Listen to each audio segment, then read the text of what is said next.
1857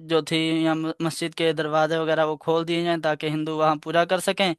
اس فیصلے کے بعد پورے بھارت میں مختلف قسم کی جو تنظیمیں تھیں، B J P, R S S, V H P, انہوں نے رام جنم بھومی کی تحریک کا آغاز کر دیا۔ اور تنازع پہلے تو مذہبی نہیں تھا، بلکہ پہلے تنازع مذہبی تھا، اب وہ وہی تنازع، وہی جھگڑا ملک کی سیاسی کا مرکزی مسئلہ بن گیا۔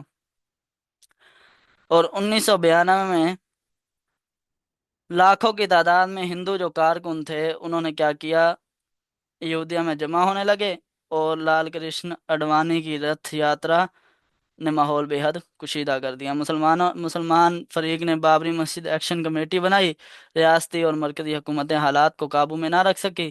6 دسمبر 1992 بابری مسجد کا انہدام ہوا، بابری مسجد کو گرا دیا گیا۔ لاکھوں کا کارکن اکٹھے ہوئے، دوپہر 12 بجے دن کے اندر ہی کارکنوں نے مسجد کی دیواریں توڑنا شروع کر دی، اور چند گھنٹوں کے اندر ہی پوری مسجد منہدم ہو گئی۔ جو پولیس تھی اور اسی طرح حکومت تھی وہ تماشا بن کر دیکھ رہی تھی، سامنے کھڑی ہوئی تھی، مسلمانوں کو روک رہے تھے اور ہندوؤں کو کوئی روکنے والا نہیں تھا۔ انہدام کے فوراً بعد پورے بھارت میں فسادات پھوٹ گئے کہ جن میں قریباً 2000 کے قریب افراد بھی مارے گئے۔ یہ واقعہ جو تھا یہ تاریخ کے افسوسناک واقعات میں شمار ہوتا ہے، اس لیے کہ ایک تو مسجد گرا دی، پھر اس کے بعد فسادات تھے جس میں 2000 افراد مارے گئے، جس میں مسجد گرانے کے بعد بہت سے ہندو طبقہ بھی ایسا تھا جو مسلمانوں کا ساتھ دینے کے لیے تیار تھا کہ یہ جو انہوں نے کیا ہے، ہندوؤں نے یہ غلط کیا ہے۔ تو یہ پھر اس کے بعد اس مقدمہ جاری ہو گیا۔ ادھر وہ چاہ رہے تھے کہ ادھر رام مندر بنے، مسلمانوں کی خواہش یہ تھی، مسلمانوں کے دل کی جو دل کا جو درد تھا وہ یہ تھا کہ ادھر مسجد دوبارہ تعمیر کی جائے۔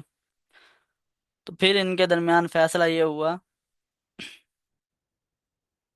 کہ 2020 کے اندر، 2020 سے 2024 کے درمیان یہ فیصلہ کر دیا کہ رام مندر کی تعمیر کی جائے، اور مسلمانوں کو انہوں نے بابری مسجد سے ہٹانے کے لیے بابری مسجد کے مقابل میں تھوڑا، مطلب کہ ایک جگہ بابری مسجد جہاں پہلے موجود تھی اس جگہ پر تو رام مندر بنوا دیا، اب دوسری جگہ پر نئی جگہ دے دی، بھی 5 ایکڑ کے پلاٹ آپ لے لیں، ادھر مسجد تعمیر شروع کر دیں۔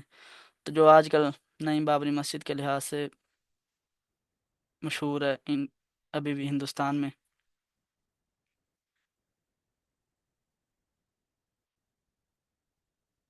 خلاصہ یہ ہے کہ بابری مسجد کا جو فیصلہ تھا تقریباً 500 سالہ تاریخ رکھتا ہے، اس لیے کہ اصل تنازع جو تھا وہ تو 1850 کے بعد شروع ہوا، 1949 میں شدت اختیار کر گیا، 1992 میں سانحے میں بدل گیا، اور 2019 میں عدالتی فیصلے کے ساتھ قانونی طور پر ختم ہوا۔ تو یہ مکمل جو تھا یہ فیصلہ مذہبی نہیں تھا، بلکہ تاریخی، سیاسی، سماجی اور تہذیبی حیثیت رکھتا تھا۔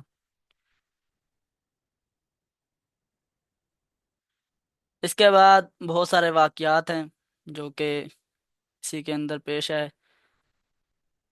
جماعت الثانی کے اندر، جن میں سے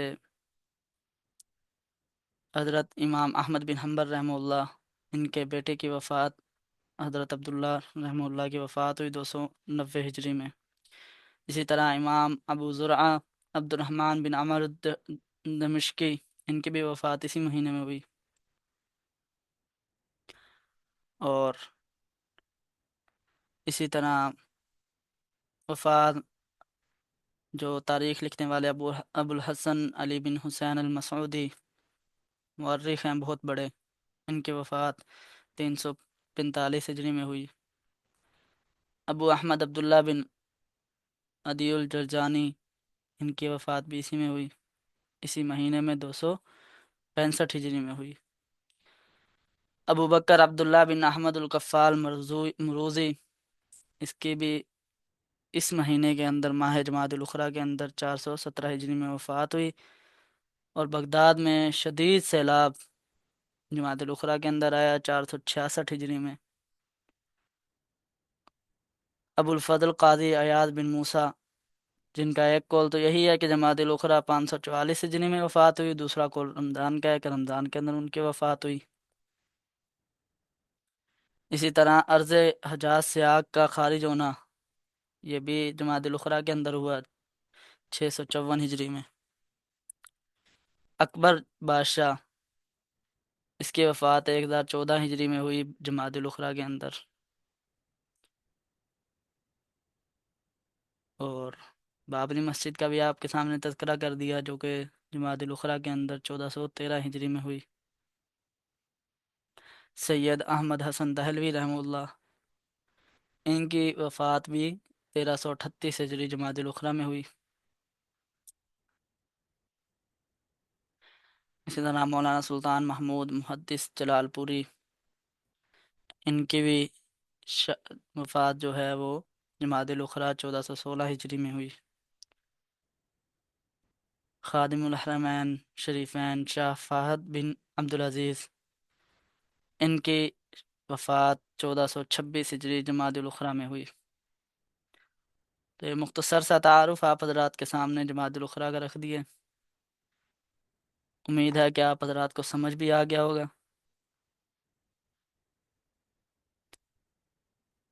اگر کسی کو کوئی بات سمجھ نہیں آئی تو بتا دیں ابھی، یا کوئی مسئلہ یا کوئی ایسی بات جو سبق کے حوالے سے سمجھ نہ آئی ہو۔ تو اس سبق ماہ جمادی الاخری کا جو خلاصہ ہے وہ یہ ہے کہ جمادی الاخری میں جمادی الاخری کو کہنے کی وجہ تسمیہ، کیا وجہ تسمیہ ہے؟ جمد سے جمادی جو ہے یہ جمد سے ہے، جمد کا معنی ہے جم جانا۔ تو عرب کے علاقوں میں اس موسم میں سخت سردی کی وجہ سے پانی جم گیا تھا، اس لیے اس کو جمادی الاخری یعنی دوسرا جڑنے جمنے پانی دوسرا برف جمنے کا مہینہ کہا جاتا ہے۔ شرعی حیثیت کے اعتبار سے تو اس کے اوپر کوئی فضیلت وغیرہ نہیں ہے، البتہ تاریخی لحاظ سے اس کو تھوڑی فضیلت حاصل ہے، کہ تاریخی لحاظ سے یہ مہینہ بہت اہم ہے، کیونکہ اس کے اندر صدیق اکبر رضی اللہ عنہ کی وفات ہوئی۔ اور غزوات و سرایا، اس کے اندر 4 غزوات سرایا پیش آئے۔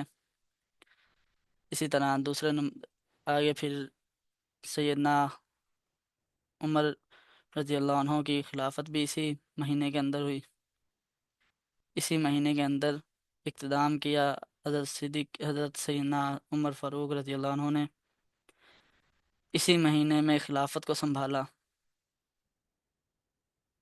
ان کا مختصر تعارف آپ حضرات کے سامنے رکھ دیا ہے کہ اسلام کیسے لایا، اور آپ صلی اللہ علیہ وسلم کی دعا کا مصداق بننا، اور صدیق اکبر کا مسلمانوں اسلام میں آنے کے بعد، اسلام قبول کرنے کے بعد مسلمانوں کو بیت اللہ میں نماز ادا کرنے کا حکم دینا۔ اور اسی طرح صدیق اکبر کا جو خلافت کے متعلق وصیت لکھنا، تو یہ بھی صدیق اکبر نے سب سے پہلے ایسا قدم اٹھایا تھا کہ اپنے بعد خلیفہ مقرر کر کے گئے۔ پھر حضرت عمر رضی اللہ عنہ نے کتنے سارے ممالک فتوحات کیے، فتح کی، اسلام کو کتنا پھیلایا، کن کن ممالک میں پھیلایا، وہ بھی آپ حضرات کے سامنے ذکر کر دیے۔ اور حضرت عمر کے بارے میں یہ بات بھی مشہور ہے کہ اگر بعض حضرات کہتے ہیں کہ اگر دوسرا عمر ہوتا تو اسلام جو ہے پوری دنیا میں عام ہو جاتا، پوری دنیا اسلام کے تحت ہوتی۔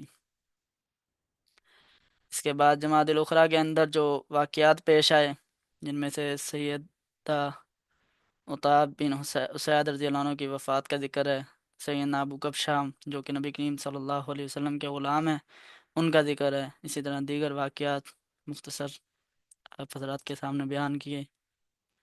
اور اسی طرح بابری مسجد کا سانحہ ہوا تھا 6 دسمبر 1992 ہجری میں، عیسوی میں۔ تو اس کا تذکرہ بھی آپ حضرات کے سامنے رکھ دیے کہ کب یہ تعمیر ہوئی۔ 1528 میں تعمیر ہوئی، 300 سال تک کسی نے کوئی آواز نہیں اٹھائی۔ پھر آخر میں آ کے تنازع شروع ہو گیا، تنازع بڑھتا بڑھتا ہماری بابری مسجد، جو کہ مسلمانوں کے لیے بہت ہی عبرتناک مواقع میں سے ہے، کہ ہمارا گھر، اللہ کا گھر، جن کی حفاظت کرنا مسلمانوں پر فرض ہے، وہ ہمارے سے چھن گئی ہے۔ السلام علیکم ورحمۃ اللہ وبرکاتہ۔